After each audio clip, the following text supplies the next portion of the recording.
Welcome to the Coffee and Critique podcast. Today we will be having our special guest. Her name is Katie. She'll be in the room soon. She is a photographer, awesome photographer from New York. Hello, hello. Hey, how are you doing? I'm doing good. How about yourself? Good. This is cool. Awesome. Thanks for having me today. No problem. So how are you holding down in this whole... I saw you shooting not too long ago, so what's going on? Yeah, I mean, someone drove. I guess I was too nervous to do the subway, so I got lucky with the transportation thing because New York City. But yeah, we did a little shoot with a Swarovski watch with some swimwear line mask because now masks are fashionable. Oh, is that right? They got all these designer ones now. It's crazy. Yeah, I know Gucci started doing one and Louis started doing one. So, they're just trying to capitalize. I mean, yeah, I guess that's fair. I mean, I wouldn't buy one personally, but they look nice, I guess. That's awesome. So, have you decided to make any like new shoots or doing like self-portraits lately, or just how you staying creative? Trying, you know what I mean? It's weird having being a photographer without the models. You're like, right? But I've been doing some sketches, ordering some stuff. If I do a self-portrait, I have this cool mask I'll put over my face. So he's like, yeah, I don't want to be seen, so it's like I'm shooting with a different person every time. Exactly. So, I mean, what about you? Have you been doing any shoots lately, or self-portraits? Or do you have any ideas that you're thinking of doing? I'm right now. I've been creating some self-portrait ideas. I was thinking about creating something more cinematic, like a movie, because I feel like I might be like, because I did like maybe 2 shoots with the FaceTiming. Yeah, and I've been out for that too. It's interesting. Yeah, it's interesting. It's weird. So I figured. I said, I might just go back to street photography. And since, New York is empty, I was thinking about going there tomorrow, taking some pictures, and then maybe doing, because I started off as a graphic designer, so I might just do back to my photo manipulation again and like just take a picture of myself and throw myself in like environments like I did before. That would be pretty cool. And New York right now it's an amazing time to shoot. Like I was shooting in Times Square the other day, like with that live post. And it looks surreal that there's not a person really there. Right? So it's a good time to do it. It really is. Yeah. I was like, where are we? Like it's like everybody was like taken by aliens, and then there's like only a few humans left just roaming about. Like, where is everybody? It's like I Am Legend during the day, that movie. There's nothing going on. I'm about to be panicking out or start talking to you. He said, what's his name? What's his name? Fred? Yeah. I think was for Castaway, right? Yeah, no, not that was Wilson. In Lime Legend he did Fred. Fred, is that you? You better tell me that's you. Oh yeah. I remember. And he got all upset with gun out and everything, and then the trap. That was crazy. Yeah, that was a wild movie. Yeah, I've been trying to watch some of those apocalyptic movies like Contagion and I Am Legend, all that stuff. I feel like it's very fitting right now. Has it dampened your creativity for the least, or has it just boosted it? Like now you like thinking of more ideas to do? Well, I've been kind of I've had the time now because I've always been running around to organize. I've been pulling things out like, oh, wow, I never used this, or oh, wow, I could build this. So I've been starting to like create little projects that way. So reorganizing in a way, I guess. But creative wise, I can't shoot as much because I don't really want to be like, hey, face. I've been sketching more ideas, so that's good. Oh, so you draw your ideas out. Yeah, I try to. Like, I feel like sometimes when you do it by hand, something comes out that you didn't expect before. It's like communicating, like writing poetry or something. You write these words out and it just kind of takes over. I was thinking about doing getting a 3D printer and actually like designing things to add to like models and whatnot. and I was thinking That's cool. about like science fiction and like horror-esque type stuff, and then putting and making that like an outfit or something like that. Like more so like something like face pieces. That's awesome. Yeah, I loved it. I mean, I've never done the 3D printer. I've done face casting where you mold on mold on a face and then you cast it, but I've never done the 3D thing. That's cool. That's really cool. That's actually another idea. I might even think about doing that. See, we Yeah, giving what too you many do is gems with everybody. that's why it's good to talk with other artists. You kind of inspire each other, Oh yeah. you know? That's a good way. And it's fun too. Like what you do is if you know those hand molding kits? Yeah. You get one of those and you can use the material based on that and sculpt on a face, and then you cast the face instead and make masks. Do you need the actual person, or can you use it like a dummy face? I mean, it's for prosthetics, you need the actual face, but you can use a dummy face for the other one. Okay. That's dope. And I'm saving you like this college class I took, I spent like $3,000 in it. So there you go, $3,000 done. Oh my God. You might get your money back. I heard they're eliminating debt. I don't know if you paid out of pocket, but I mean something. Yeah, I've been paying to go. I got a loan before college. I just wanted to get right in and focus on it because I did internships during college, and I did somewhat part-time because it's hard to work while you're in school. Yeah, it is. They off you up with projects. Yep, because I used to take a lot of morning classes, and I would have the rest of the day free, and then I'll be going to school at 7 a.m, which is crazy for me, and then I would go to work, and then come home, and I was like, oh wait, I have to put in 4 hours or 3 hours in Montclair. Like I think when I went to Montclair, that's when it got heavy. Bergen, not so much, but when I went to Montclair, it was like nonstop. Like I had to make a pot the size of like my leg or something like that, and I'm just like, where am I gonna find the time to do this? Yeah, I feel like sometimes I brought my projects on the subway too. People looked at me like I was nuts. Like I worked at a few places. I worked at a costume place on off Broadway for Haberdasher, a boutique at Times Square, and then I worked at a photo agency for a little while. But during that, I was doing 2 classes a day because my first year of college was a community college, so I could, I deferred my scholarship at School of Visual Arts, so that's why I saved through a scholarship and transferring. But then I had to make up 3.5 years into 3 years, and I was sleeping on the couch all the time. I think I had purple under the eyes a little. College, I would never do it again. Yeah, it's a pain. I mean, it's funny because I went to school technically for photography, but they didn't teach me anything. So it's like, where do you say your credentials to justify your talent? Like, oh yeah, I went to Montclair, so that justifies you to pay me. I wish I took more business class to understand that means nothing. Like, it just yeah. I took a few. Well, the classes I took at SBA was some studio classes, how to do on location, and the great thing was the teachers there they worked in the real world, so they were really hard on you. Like if you were a minute late, they would lock you out of the room because they said you're fired in the real world. Or they would say, we're meeting at this location, figure it out. Or they would create an assignment as if it was our job, and then we had to do it right there and then and learn right away. Wow. It was like military camp, but in a good way.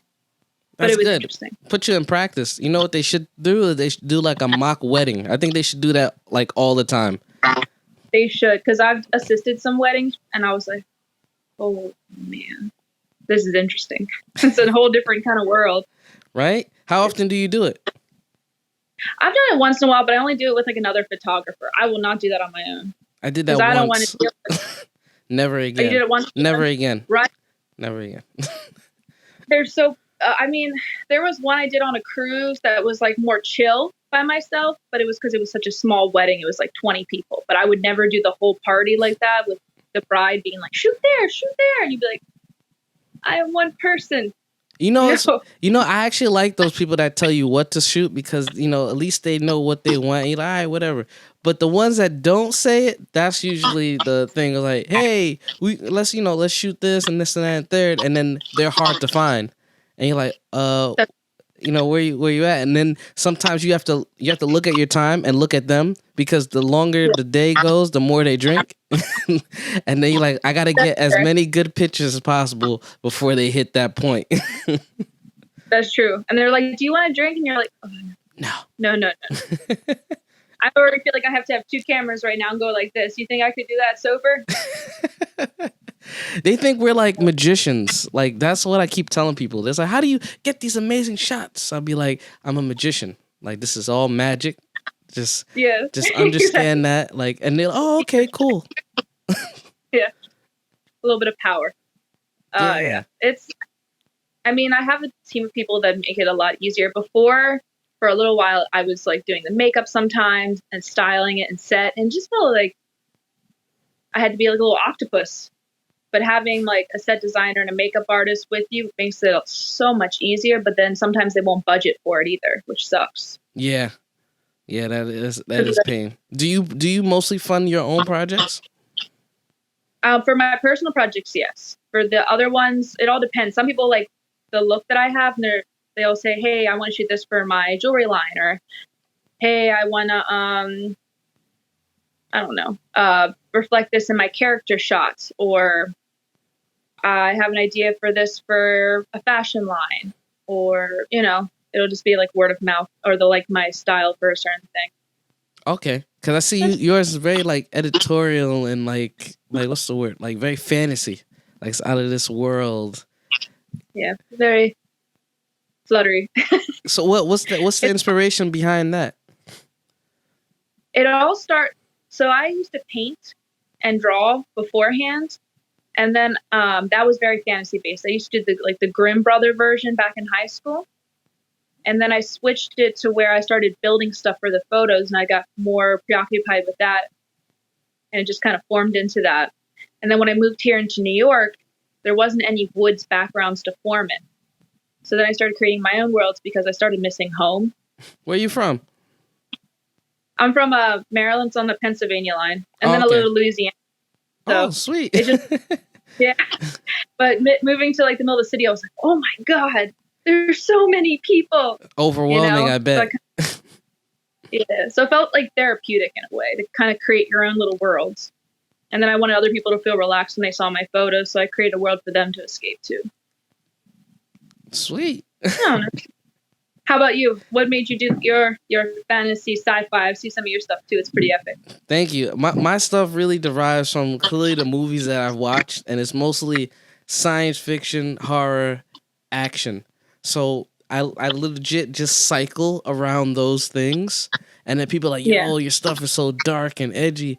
And to me, in my brain, it's like I'm creating a movie scene, and it depends on like what it is. Like it's been a while since I created certain props. So when I did the cloud one, it was. I love the cloud. Yeah, thank you, because that one was just like it took a lot of time to put together, but it grew. Like anytime I build create props, whatever I intended for the shoot in the beginning, it's never the end product, and it's the craziest thing ever because I'm just it takes over. Yeah, it just takes over because I was like, oh, what if we just had it where you like blowing smoke? So then the smoke happened, and then as I'm watching it in the frame, it goes up into the cloud. I'm like, wait a minute, the cloud looks like an explode, and then that was it. And then that's when we just changed the whole concept. And then I said I want to make it look like, since it looks like there's thunder in the cloud, I want to make it look like it's raining on you. So I just went like, all right, we're gonna just add water to your hair and make it look like it's raining, just to emphasize the fact that it might be raining on you or something like that. But yeah, there was just a lot of stuff comes from like old movies. Like I wanna build more sets so I could create something that looks like Alien. Fair. That's cool. I like that. I mean, I love the sci-fi and horror. People say when they meet me, they're like, I don't expect your work to be so dark. Or if I do a gallery show, I'm like, hi, my name's Katie. And they're like, is that yours? I was like, yeah. And I'm so happy. I was like, yeah. Do I have to like? They expect the work to reflect the person, And I was like, they're like, oh, Phil, you're so happy. And then my work is like super dark and crazy. And just they look at you and they're like, wait, what? This doesn't match. That's the reflection of Yeah. our inside, maybe. Who knows? Yeah. Well, I feel like everyone has like a dark and bright side. And I think in a way, people who can make dark things look beautiful are optimistic because you see the good in both. You know what I mean? Yeah. That's what I always tell people. Nah, that is true. I think that says a lot about the social life. Yeah. I mean, I have some friends that have some cool character looks. Like, like Cypress. She has that cool, edgy look. And I'm like, Cypress, what's up? So I love people who are characters. Like, you know what I mean? Like, are beautiful and have, like, this story to them. I think it's cool. Yeah, she actually spawned a whole story from a shoot we did a shoot, and then through that shoot I just created a whole story based around that entire shoot, and I was like, oh shit, this worked. So then so I'm writing a script, Midnight Chaser, the second sequel, and her story I actually threw it in there as the character. So the character was already in there, but her background story is now that story that I had created like a few months after writing the script. So Midnight Chaser is the story, and then her story is gonna be called Raw Intentions, which is pretty much an assassin that's trying to have a normal life, but she can't really. So it's like kind of like a parallel, and she's always getting dragged to do certain things, and it's like that's the whole concept. So people are like, yo, that sounds like a porno. It's not. I like to create titles that are very catching. So if you hear it, you'd be like, oh wow, that sounds interesting. I think it's important. I think a title is like the cover to you have a film or a series or whatever. It kind of brings it all together. You know what I mean? Yeah. Do you find it hard naming your series? Depends. Like sometimes for the series that I create or the editorials or whatever, I'll write a whole poem and that's how I'll create that story, and I'll have it in my little book on the side. And then when I submit it to a magazine or if I give it to a client, having something that's only 3 words is probably harder because less is more. Yeah. Like my last series, not my last series, but one of my series that I posted for the candles melting on the body. Yeah. I think I actually have. Oh, I have the little. Oh wow, it's there. Thing. Look at the props. That was called Haunted Flickers, but that took a while to think of just a few words for a long thing. Like it's almost as if for a video versus a photo too. It's hard. It's a different way of telling a story. So you can write a paragraph, or you can have a few seconds. And a film's multiple seconds, and the photo's 1. So you have to pick the perfect photos with the title to give more. Yeah, you know that is tough. It's always because I always have to, like, when I put out the magazine, I always have to come up with a name. So I'm looking just at the shoot. I'm like, what can I pull out of this to make it seem like it matches this? Like, and I was like, oh my god! And then it took a while. So the cloud one that I recently put out, that one was called Tripping in the Rift. So the one with Cypress with the cloud, I was like, so I had to think, I'm like tripping, and then it looks like it's smoke coming from your head, like you're tripping on the rift, but we know what the tripping part is coming from. And then the rift, I just threw that in there to be catchy, and then that was it. I like that. I think it's I don't know, it's harder than writing a whole story sometimes because less is more, but it's also, you don't want to give the audience too much. You want to make sure they can invoke themselves in it. So it's like the perfect amount. I like it. There's one I'm actually working on now. It's a Cleopatra series, and I'm still actually trying to think of a title. I know the whole story, and I know how I wanted her to be reflected, where she came out in this timeless era, and the gold was starting to take over her face again, like we're all trapped in our own time no matter what we do. But the title, it's like, I have a whole symbolism behind it. I have a whole reasoning behind it, but then the actual title to frame it's like, so I've been sitting on it for a while. Now, would you take your series and like make it exclusive for a gallery? Like you just come up with your concept and it's like, all right, this is only for gallery, like use only. What I've been doing with my work lately because I would like to do that in the future. For galleries, I've been using a mixture of my editorial and my personal work to show, because I feel like a lot of photographers and artists kind of hit heads with each other who's more important. And with this, putting them all together, it's an idea that we can be a little of everything. The commercial could be just as beautiful and thoughtful as the personal work, and the personal work can be just as clean as the editorial work. It could flow together. Yeah. No, that's absolutely right. I was thinking I had just came up with a master book, and I just put a collective of my work since 2014 all the way to 2019, and then obviously you see the growth, but it was just like I want like my range of style is all over the place. So for me to pick just one particular dark look wouldn't really do justice, and I feel like sometimes you gotta let people see like the balance between the different styles that you have, the different looks. It doesn't True. always have to be commercial. Yeah, it's nice to show like all your different sides.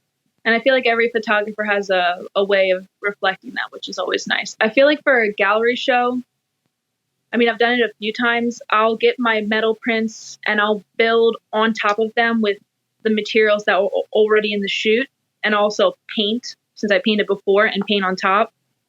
And I'll put some of the set pieces as if you're immersed into that world and you can touch and feel it. Oh wow. I was looking into doing more installation, making my work light up. That's Like cool. Yeah, I love those right? things. I was thinking of like what can I do and just like add like effect where it like the paint illuminates and it pretty much like creates like another picture within the picture. I like that. I've only done it where it's my mermaid siren song, I believe it's called. I built lights underneath where the bubbles were glowing around her because she has a very weird texture on her face. But I've never actually created another photo within it with the lights. That's a cool idea. Right? I like that. It's just cool stuff to get people involved because I feel like social media kind of detracts from the appreciation of what a photograph means. You know, like people are so fast paced, they don't slow down and they don't break down pictures. It's kind of like, oh, that's cool, and then they move on. So, what is your take on social media for creatives like us? I feel like it's a mixture of hurt but benefit, as everything is, I guess. The hurt it gives is, as you said, there's so much out there that it kind of desensitizes us. As if when someone goes out, they take a photo of it, they don't enjoy the view of it as someone would for our photos. The one good thing out of it is someone who wouldn't usually see your photo will. True. And because I've gotten jobs and gallery shows from someone looking on my site and on my social media, so it's like, but how the algorithm lately for Instagram has changed, it's kind of ruined that for everybody.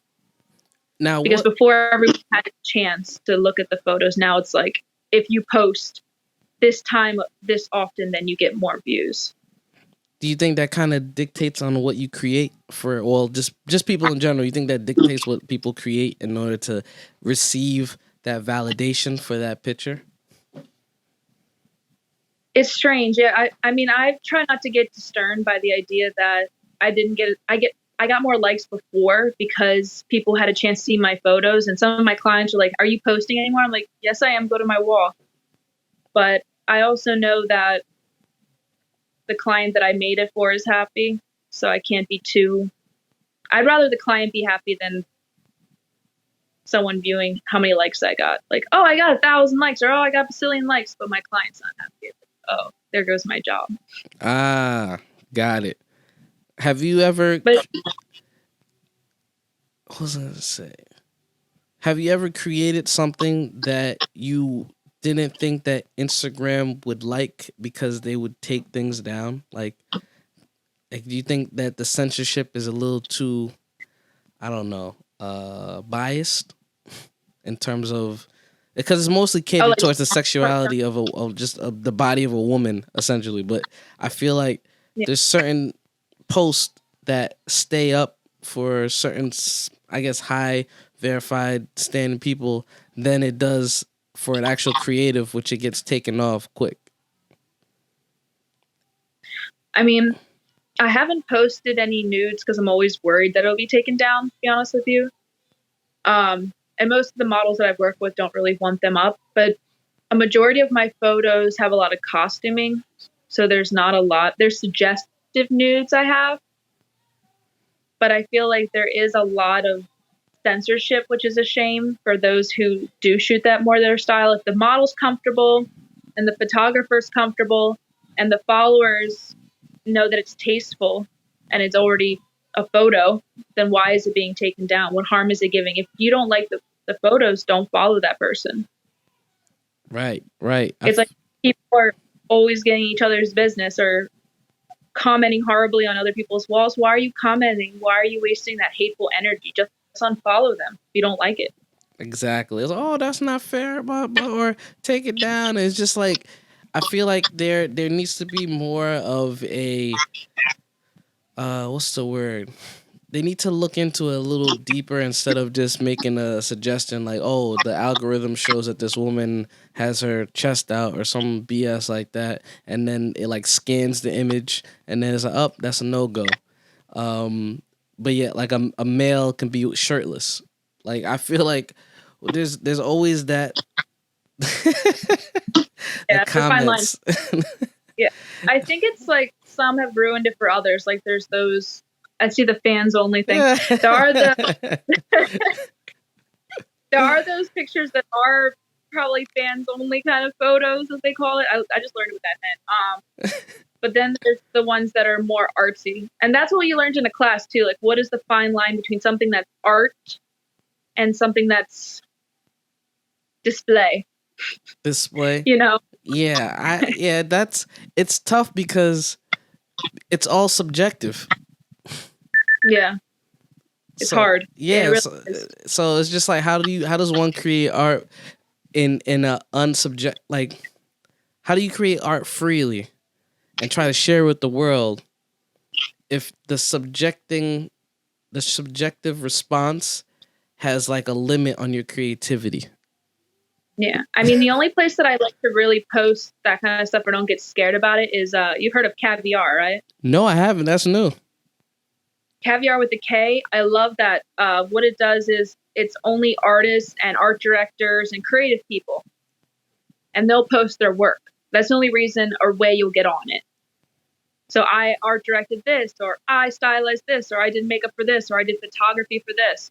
So I've just started using it, but it's I feel more comfortable on there than I do on Instagram with that kind of stuff, because Instagram, it's hard. It's not only for us, it's for other people too. It's such a weird It was world, meant for Instagram. us. That's the part that pisses me off. Like, it legit was meant for us. And then it was kind of like we got bombarded, and then people like capitalize and they say, yeah, we're going to start posting this now. And it's like that loud group in the bar that just won't shut up. And you just like, well, I guess we got to go. Yeah, it's time to leave. I mean, it is like how Caviar was supposed to be. Because check it out, definitely, you'll love it. But now public figures thought of themselves as art, which is, I mean, it's good to have those people because they hire us. But then there's a lot of people who are younger who strive to be that public figure feel, or they want to be looked at as well. And I think that's where it slowly started becoming more casual as well. Maybe. Yeah. Who knows? If you were to create a platform, would you would you exclude certain people from the group that aren't artists and creatives and whatnot? Like, should there be a divide between spectators and content creators?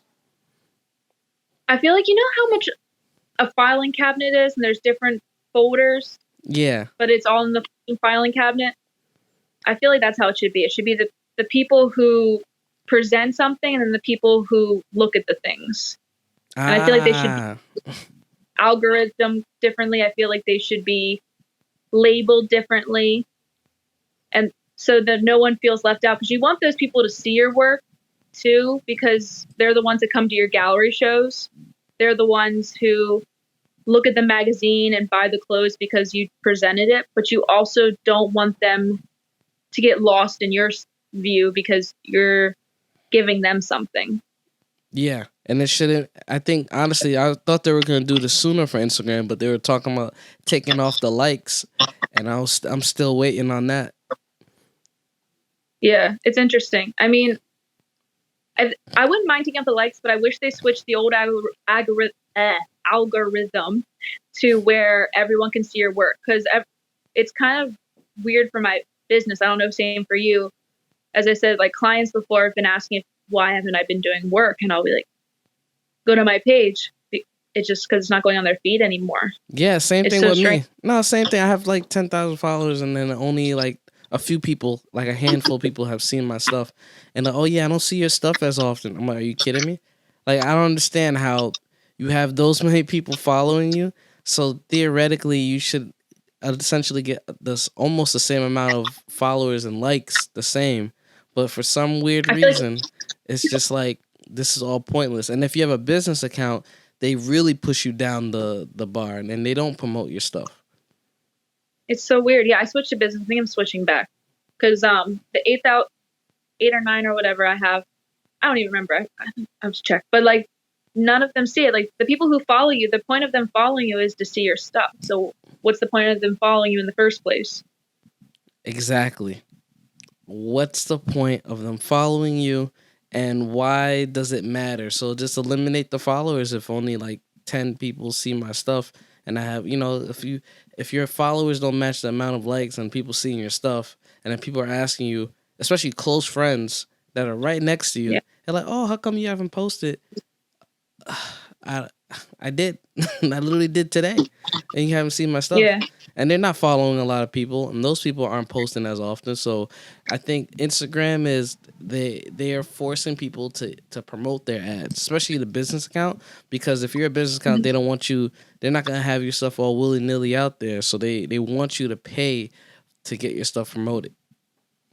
And the thing is, there's the whole story with that greed makes you lose, because they're being greedy is the reason why people are going to TikTok and other places, because now TikTok's that place where people can see your work and everyone's getting a fair chance. And that's how Instagram was in the beginning, and now because they're greedy with the whole thing, it's like, all right, listen, y'all actually plateaued. I used to get a lot of likes like often as time I know, went me by, too. and then it just plateaued. And then I was like, hey, TikTok doesn't, is a little more open. I had gotten like 134,000 views on one video that I did on TikTok. I was like, Nice. random.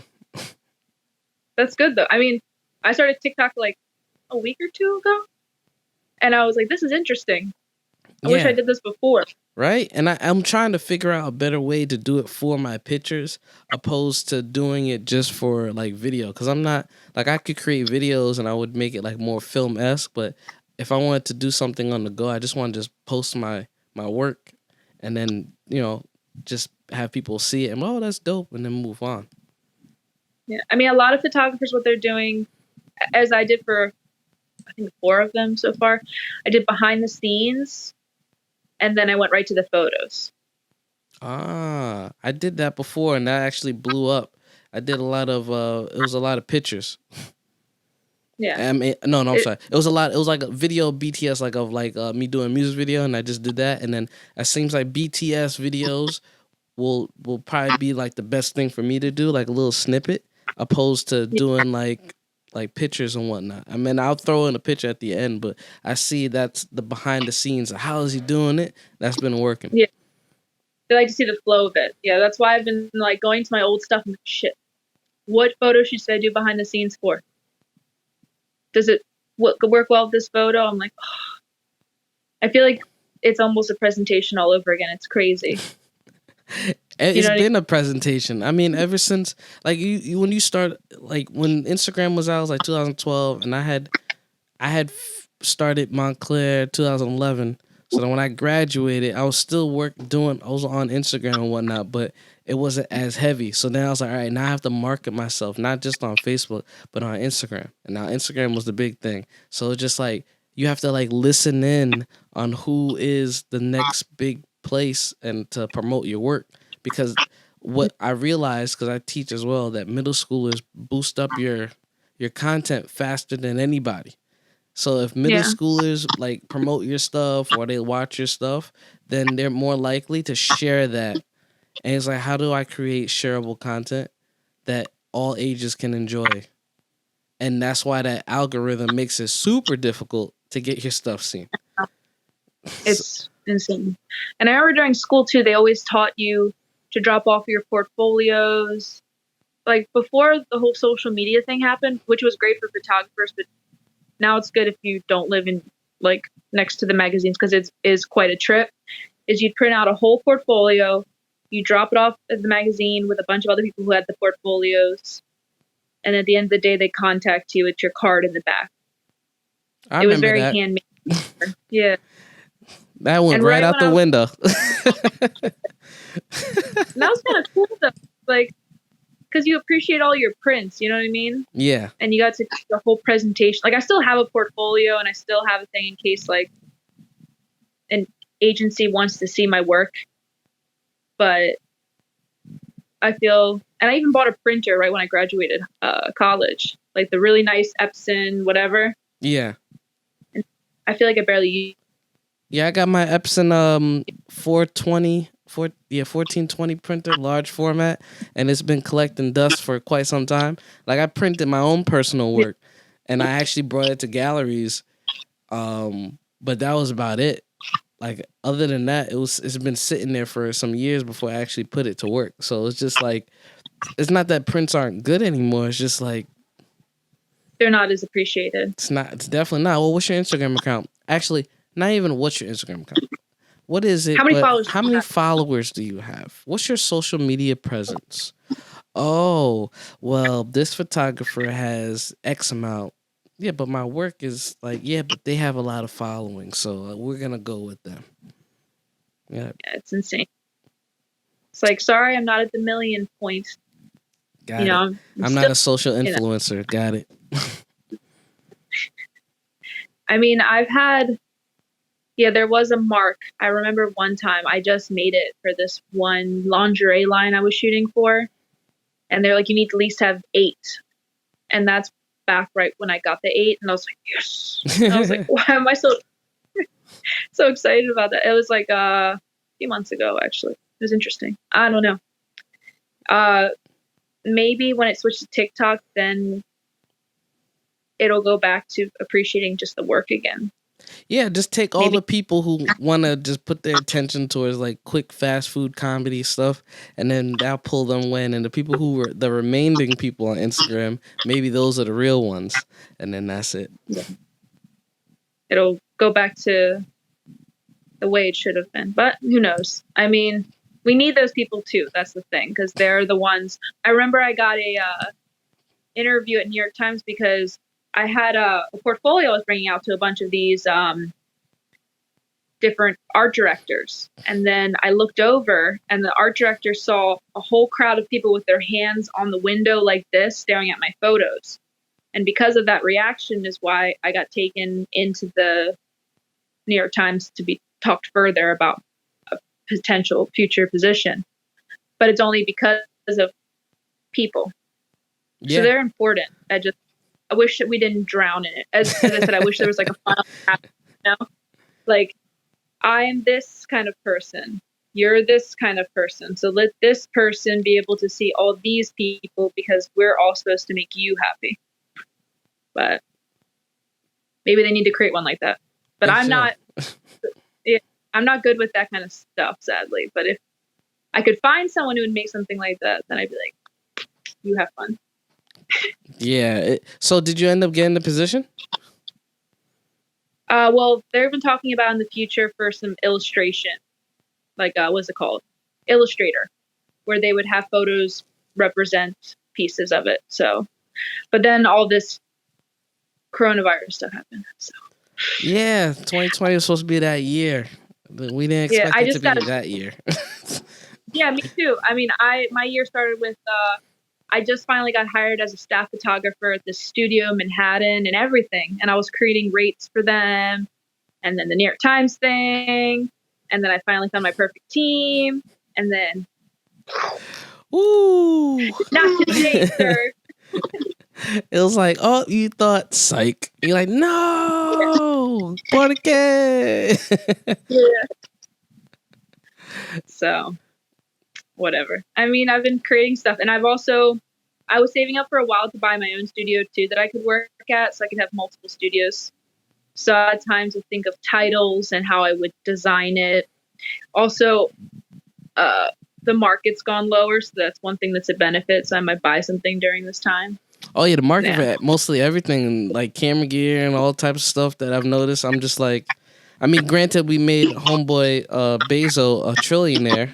You know, congrats to us. I think we should get an award for making him a trillionaire. Honestly, we should get a certificate and a discount stating, "Thank you for making me a trillionaire. Here's a discount." Yeah, like a back. I wouldn't be without you, but no. Yeah, that's what I want. That's the kind of email that I wouldn't want. I'm like, yo, thank you for making me a trillionaire. But you know, it's whatever. I guess we'll just pat ourselves in the back. Yeah, just a little pat. You know, nothing too crazy.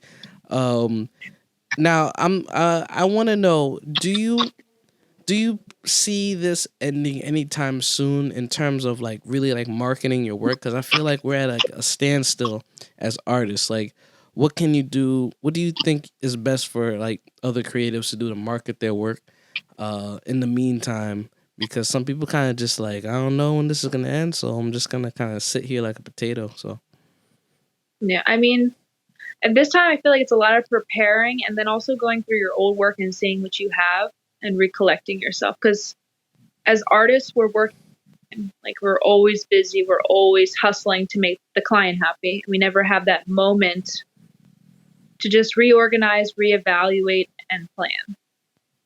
You know what I mean? yeah, Like right now, I'm going through my old shoots and I'm collecting them together to submit to some magazines for fun. Why not?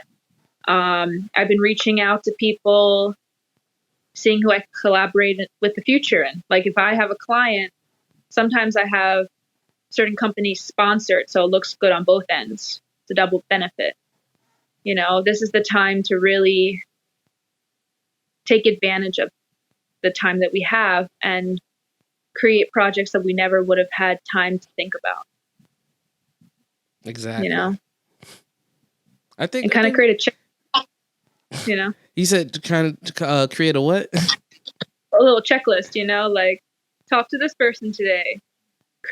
Make a whole book of concepts. By the time when we're busy, you'll have a whole book of concepts. And you're like, okay, I want this one. What does this client think about this idea? You know, it would just be a time to breathe during it. Yeah, you know? I think that's the best approach. Is to create content or ideas in the meantime while you're, because I mean, as creatives, we're gonna create in our head anyway, so we might as well just write it down, regardless of whether we can shoot with a model or not. Like, I have ideas that I might just shoot myself in the meantime, or just shoot. I just found, hold on, I got something cool. I just found this little guy in my toolkit. Just yeah. Oh, nice. Yep, my little Lego Batman. Yeah, I found him. I was like, oh, not that I've been looking for him, but I'm like, where have you been? Where you been all my life? Where you been all my life? I've been finding things too. I'm like, oh my god, I still have this, because I've been cleaning out my house like crazy. I was like, I thought I never had this, and sometimes I have double things. Since I thought I lost it, and then I had two. I'm like, well, I have a bag of things I need to give away now. Right? Maybe you could do like a giveaway. Like, hey, if you like this, I'll send you a giveaway, and then you just put your business card with it and whatnot, and you just give it away like a package deal, like just like a contest. True. I should have done that. I mean, a lot of my stuff I gave to. I mean, my art wise, I could give away prints, but my stuff in general, about 2 weeks ago, I put to charity. Oh, sweet. But it was a lot of bags, though. It's like 5 bags of crap. I I have was like, containers I and have this. containers of stuff. Like I have it's gear stuff, but I gotta look through it because there's probably like a lot of stuff that I don't use, especially when you started off as a photographer and you're like, yeah, I need Yeah. this and I need this remote trigger and I need these wires. And then you just like, I really didn't need all this stuff. I was Oh, just, I have that stuff too. That's in the I'm gonna give to B&H for store credit. That's that bad. yep. It's like Because B&H. they'll take whatever. Yeah, It's yeah, amazing. B&H. And then I went, since I'm not in New York, I went to Unique Photo and that's in Jersey. So I used to work there and most of my paycheck would go to them. Oh shit. So now it's time to get that store credit back, Right? Because that's what I was like, oh my God. I remember to buy my last camera, the Mark III, because I didn't get the Mark IV yet because I heard the noise was bad, and we'll see with the Mark V. But the Mark III, I remember I had a whole bunch of equipment that I wouldn't have needed from the old camera, and I kind of brought in a big box, and then I got the store credit, and then I brought the card downstairs, and I was like, this is what I'm going to use to buy the camera with this money. There we go. And it's how much is that? It's kind of like GameStop for photographers. Yeah, I love B&H. That's my, if I go in there, I never leave without having something in my hand. Ever. Yeah, it's a problem. Like, That's why I'm glad I don't live there. Cause like I went, it's like Toys R Us to me. So when I go in there, I'm just like, all right, the plan is don't leave with anything. You're gonna go in to get this. Literally left with an Atomos monitor for filming. I returned it because it was a dead pixel. But if it wasn't a dead pixel, I definitely would have kept it because it was like about like $700. I'm like, why did I do this to myself? I just wanted like a like a mount for my camera or something like that. I don't know, but I just ended up with more stuff than I needed. I was like, oh, what's this light do? And they just have it all out there. I'm like, oh God. it's like, well, I may need this. It's okay. I mean, the new art studio that I'm going to work at after this is 4 blocks away from B&H. So there goes my pocket. He's like, oh, I think we need a backdrop, and also we need this too, and this too, and this too, and an aperture. Yeah, let's get those aperture lights in there. Let's get all these things, because it's important. Exactly. Have you ever messed around with mixing LED continuous light with flash? I've done it before. I don't have any continuous lights, which I've been wanting to buy. I have this new fashion project I thought of because of the quarantine and watching these damn TV shows. But I have a project in mind that I'm actually going to use that for. I've done it in the past back in like college when we had unlimited resources. But I think it's a beautiful way because you get the warm light and the cool light hitting the face and the back for the white balance when you mix them together. It looks fantastic. But yeah, there's one project we're going to do upstate. I just have to find a few more models for it. And I'm really excited. It's going to be like the old Hollywood look. So, oh, sweet. You're actually, yeah. But I need to buy some. It's just, I didn't think to before. Plus, I live in like a 1-bedroom. But when I buy the art studio soon, I'll be able to have more fun. Word. Listen, thank you, Katie, for coming on here and dropping some knowledge with everybody in this room. Thank you for talking with me too. It was fun. Awesome. One of these days, once everything dials down, we get to like maybe collab on the shoot. That'd be cool. I'd be down. Awesome. Well, I'm not gonna hold you. You can enjoy the rest of your day. Me and Batman gotta clean up the rest of the room. So I'll talk to you later and enjoy the rest of your day. You too. Thank you. Peace. Night.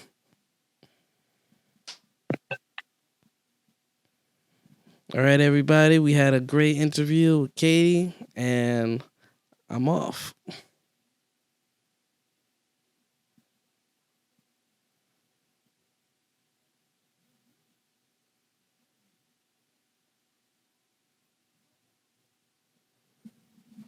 IGTV.